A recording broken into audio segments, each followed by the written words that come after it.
Hi everyone. So welcome to another week of classes. So in this week we are going to be finishing up talking about socialization. So in particular, we're going to be talking about social interaction, and we're going to look at kind of the sociology of emotions briefly as well. So that's going to be the first part of the focus, and then we're going to talk about research methods as well. Okay, so we're going to be looking at how sociologists do research and give you a sense of some of the different ways they go about doing it, and give you a sense about maybe kind of brainstorming if you were to do a type of sociological research, what you might do or the steps that you might take. So that's what we'll be looking at. And if there is some extra time, I may end up talking a bit more about the different sociological theories.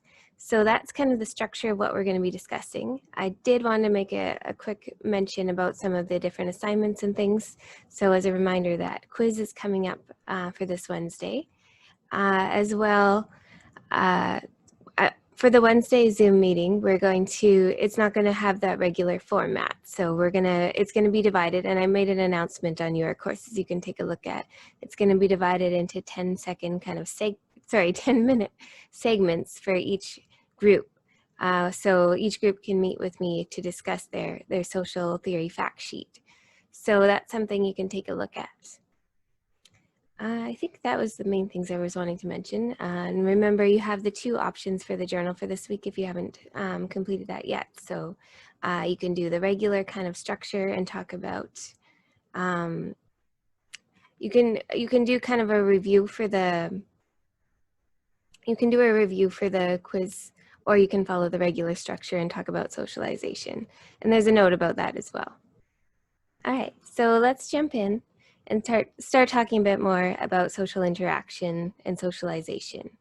So one of the things that, of course, I think is important because it's one of the actually main things that I want to accomplish with this class is to get you to think about how the things we're talking about relate to our lives. And so when we think about socialization, when we think about social interaction, what we've been experiencing for the last several months has been quite different in our experiences, right? So we're not interacting with people in the same way. In some cases, we're just interacting a lot less than we did before. And it kind of brings to mind, if we think back to the discussion of feral children, this idea of social isolation and what happens when we miss out on some of the things that we used to experience.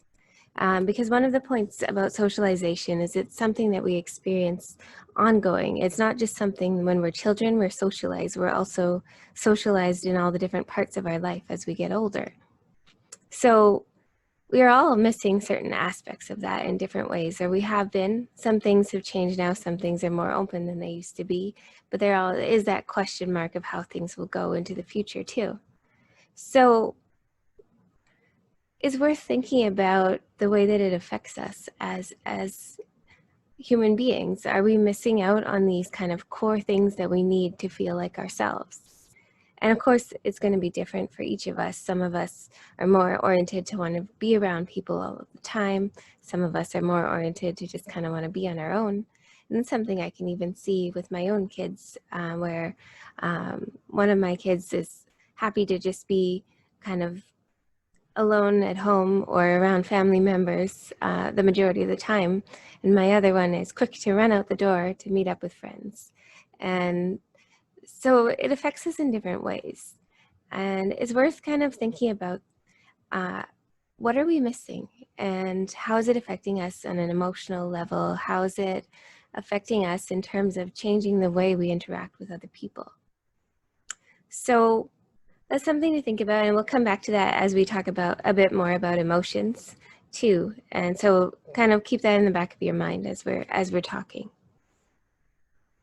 All right, so as I mentioned, I want to talk about social interaction. So we'll start with looking at that term in particular, and then we'll move on into more of we're focusing in particular on symbolic interactionism in this section and the work of Irving Goffman and his ideas around dramaturgy. So that's kind of where we're moving for the next couple minutes to discuss these things. So I'm going to go ahead and share my screen so you can see what I'm discussing here. And okay, this seems to be not what I want to bring up here. Okay. Sorry about that. I guess I have a couple PowerPoints open, so I'll go and find the right PowerPoint this time. Apparently, it will only let me share one at a time here. Okay, let's try this again. There we go. Okay, social interaction. So this is kind of a funny image here for social interaction. It's actually something that was used in a different sociology textbook that I was using in the past. They use this example, and they talk about, they gave these kind of hypothetical names of Harold and I think Sybil, or maybe it was Janet. For some reason, I don't remember which. Anyway, that these two are in the car driving together. And of course, it's a bit of a stereotype when you look at this image. So, but it's this idea that we interact in kind of pre-understood ways, the way we kind of interact with each other, right? That we, as we go through our lives, we're not just acting on our own. We're acting in a relationship with other people. We're acting in a particular context, and we're kind of bouncing off of other people's thoughts and ideas. So that's what we're talking about. And so if we look at this image, we can think about, if we're using the stereotypes, what do you think this kind of male figure in the car would be thinking about? So they're driving somewhere and they don't know the destination offhand. They're going somewhere they haven't been before. So there's sort of the stereotype perhaps that the male would be not wanting to follow directions, not wanting to ask for help. They would just kind of attempt to figure it out for himself, how to get there. And also the stereotype is also that is the male who's driving in this kind of family vehicle. Whereas you have the female who is not in the driver's seat, but is trying to tell the other to say, well, maybe you should ask for help. Maybe we should pull over. Maybe we should try and figure things out. So you have these kind of clashing dynamics. So the interaction isn't necessarily a smooth thing where you kind of all agree on what to do. Sometimes there's conflict. Sometimes there's that moment of tension. And I don't know, maybe you've seen examples of this in your own experience, maybe as a child or as you got older, and some of the different dynamics. And of course, it could definitely be reversed. So it could definitely be reversed. And so that's something to, sorry, just different things are jumping out at me right now. But so it could definitely be reversed, and it could be the female in this position and the male in the other position, or any other kind of collection. But the point is that they're kind of reacting and responding. So if the one is saying, I don't want to follow directions, I want to keep driving and I want to figure it out, and the other one is saying, well, no, we should do this. There's kind of this tension, and there's this process of acting and reacting, and maybe it turns into a fight between these people. But social interaction is like this. It's a process where people are kind of acting and reacting to each other. They have their own thoughts. They start to do something, then the other person responds, and maybe it changes their thoughts, or maybe it increases their thoughts, and they're trying to influence how each other think about things. So that's sort of what we're talking about. So clearly it's deeply related to socialization. It's really a component of it. It's this key kind of dynamic that we have, that sometimes we lose a bit of that in this time of isolation that we're experiencing. Okay, so now if you think back to the first kind of slide on socialization, I had this quote from Shakespeare, and this is the part where I wanted to get to that quote, where he said that life is like a play, and everyone in their time, they play these different parts in the play. Well, dramaturgy is really a theory that, or a way of looking at things that takes that idea further. It kind of expands on that idea. So Irving Goffman, I mentioned him earlier when we talked about resocialization.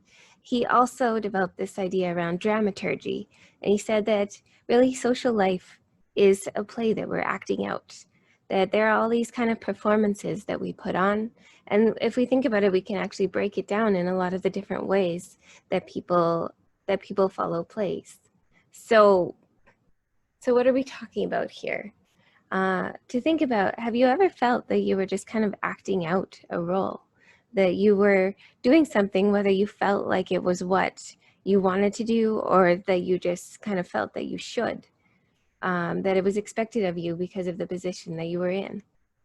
So we're going to talk about some of the different components. So, but one of the ideas is that when you're in a different position, so maybe you're a patient, or maybe you're a doctor, maybe you're a student or an employee, that there's certain kind of things that are expected of you. You're expected to wear certain types of clothing. You're expected to treat other people in a certain way. All of these different things. There's also certain words you're supposed to say. You could even say that they're like scripts that we follow, that we sort of learn the lines so we know how to act appropriately in these different contexts. That there's even, we can even think about the props that we might use. So we can think about, let's try to think about some examples around this.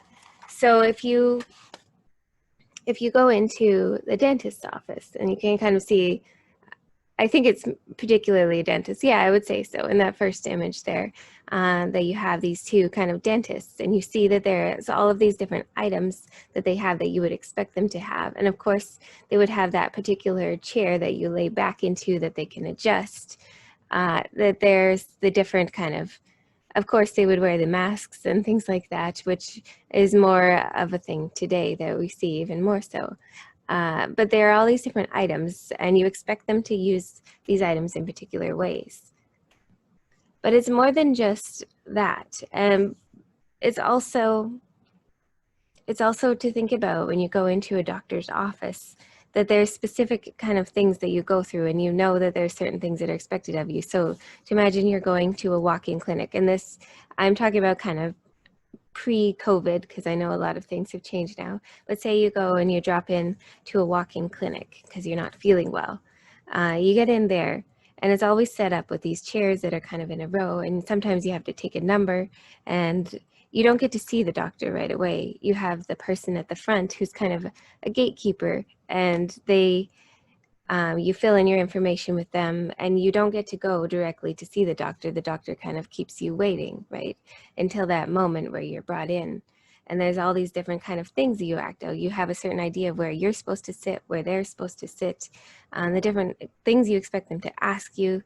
And also, one of the biggest things too is it's not just the words that we say, it's also the way that we communicate with our bodies, and the way that it's really about our demeanor as well. And you can think about that if you think about bad acting, for example, that maybe you don't really feel the conviction of that person in their acting, that maybe they're just kind of putting a half-hearted effort into it. But if you're following specific kinds of demeanor, specific ways of sitting or standing, you're communicating these things that might be expected of you. So if the patient takes a more aggressive approach in the doctor's office, or the doctor takes a less aggressive approach, if the way that they stand projects kind of authority, or if it doesn't, it's going to shape the whole way that you understand that interaction. And you can think about, when it comes to demeanor, you can think about that next image there of that, that I don't know exactly what this person's career necessarily is, but this person seems to be working, and they're dressed pretty casually, and they have their feet up on the desk. And so what do you think this person is sort of conveying by sitting there like that? Are they seeming very formal? Are they seeming like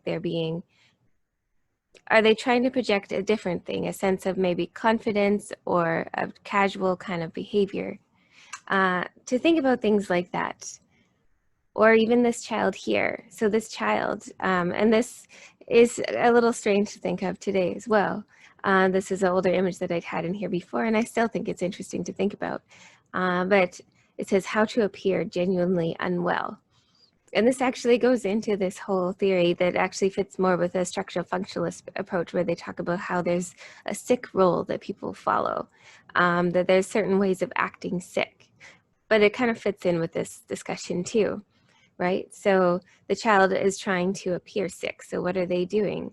Are they maybe trying to blow their nose a lot? Are they trying to look all kind of making their hair messy, things like that. Just what kind of ways do they convey that they're trying to feel unwell? How do they communicate that with their bodies, with their gestures, with their actions?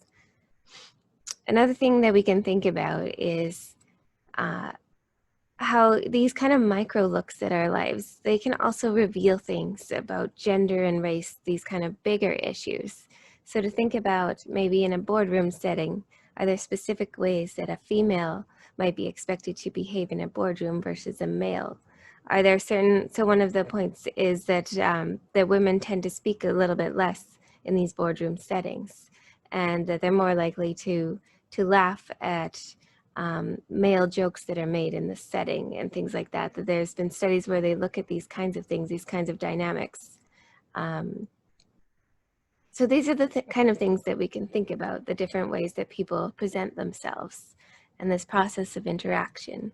So what do you think about this idea? Do you think that this explains a lot of our lives? To think about as well, do we sometimes act in ways that don't necessarily fit with how we feel because we think it's expected of us? So building on from that, Goffman took this idea further, and he said that really most of our lives we're acting. We're putting on this performance where we're kind of showing what we think others want us to see, what they want to see of us. So you can think about this image. So we got the front stage and the back stage. The front stage is where we live most of our life, or at least that's been the case. Maybe that's kind of shifted in this kind of COVID situation as well, that maybe we have a bit more time where we're on our own, where we're not being watched by others. So in this front stage is when we're acting out the different roles. So maybe we want, one of the arguments about Facebook is that you're not necessarily seeing people as they truly are. You're seeing this particular version of people, right? So maybe the person wants to cut out some of the mess before they put up a photo of themselves. Maybe they want to only show smiling, happy images of themselves with their children. They don't, or maybe like in this image, that they have this kind of image that they're trying to project, that they're very active, that they're into sports and playing music and seem pretty kind of carefree. Whereas maybe the more realistic version is the second one, and that's the backstage part, the moment where you're not being watched, where you just kind of do what you feel like and you don't expect others to see you in that setting.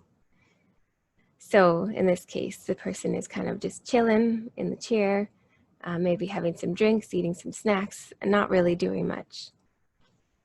So what do you think? Does this kind of make sense? Can you see examples of this in your own experience? Do you ever feel that you need to act in a certain way, present yourself in a certain way that isn't necessarily who you would be if you were alone? And I think that to a certain extent, we all have a bit of this in our lives. And it would be interesting, normally I would ask you in person some examples of things like this in your life. And I will admit for myself, for example, that when people are coming over, when I know people are coming over to the house, I tend to start tidying it up, try to put a few things away and try to look a little bit more tidy than try to keep things a little more tidy than they normally would be. And maybe you have experiences like that too. So it's really an interesting idea to build on and to reflect. So that's getting us into this. And in the next video, we're going to talk more specifically about emotions and whether we convey the emotions that we feel, or if we feel we have to convey particular emotions. All right, so I'll see you in the next video.